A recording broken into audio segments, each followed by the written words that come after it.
Hello, welcome to Oxford Heirlooms. In this video, I'm going to be sewing the back of the shirt to the front of the shirt at the shoulder seam using an entredot seam. And as you recall, I've already got the entredot at the shoulder seam on the front of the shirt. You might also recall from video 2 of this project, I mentioned that I was going to wait for each pattern piece as I was taking the pattern off to transfer pattern markings because there's just so many marks. I didn't want to accidentally forget what something was for. Now, along the bottom of the shirt, I have 2 fold lines, one for the back and one to create the little facing for the buttons and the buttonholes. I also need to mark up at the top, both the fold line and the fold for the facing lines. Let me make sure that that went through both levels. Yes, it went through both levels. Okay, now I've got 1, 2, 3, 4, 5 buttonholes that I will need to make.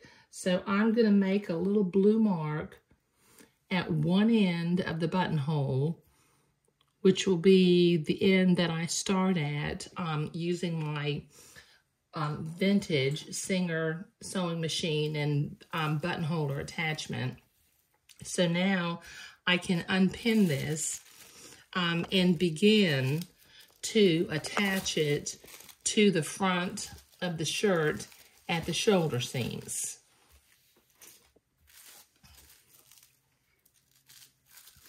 Okay, I will fold everything after I get it sewn at the shoulder seams. Let me put my pattern piece off to the side.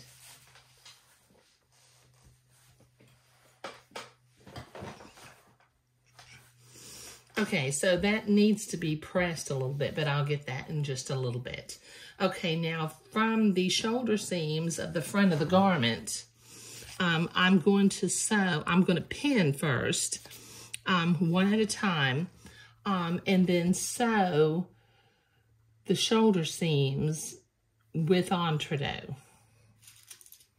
Just use my silk pins and pin the entredot to the shoulder seam.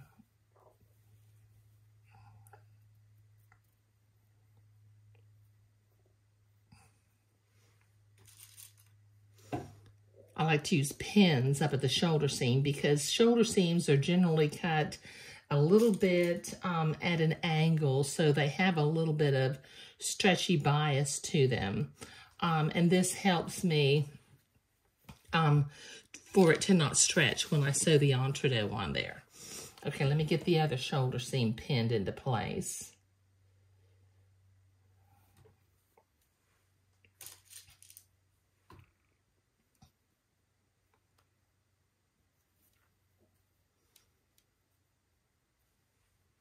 And then using a straight stitch, I will sew the first pass of this entredot seam right next to the entredot ladder.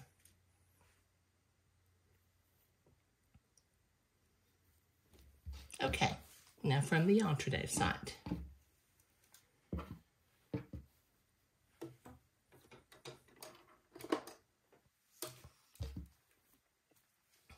Okay, I'm going to sew both seams, and then I'm going to go to the ironing board and press my seam toward the back of the shirt.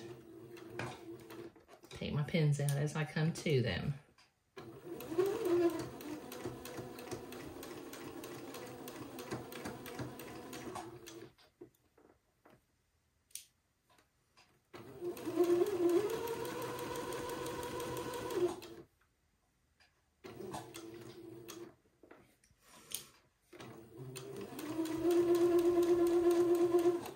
Okay, that's one, and it'll take me a minute to get the other one done, and then I will go to the ironing board and press these seams towards the back of the garment, so I'll be right back.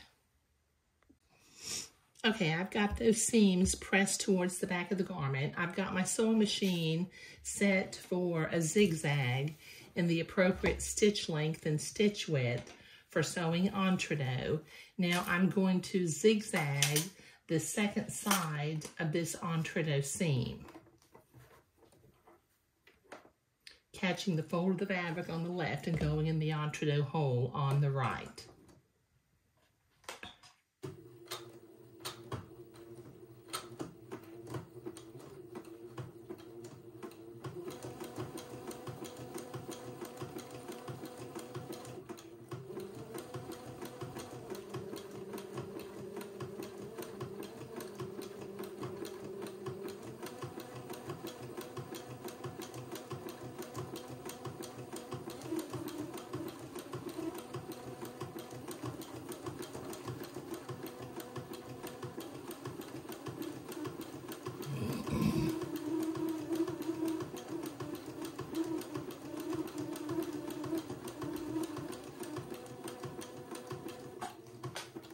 There we go.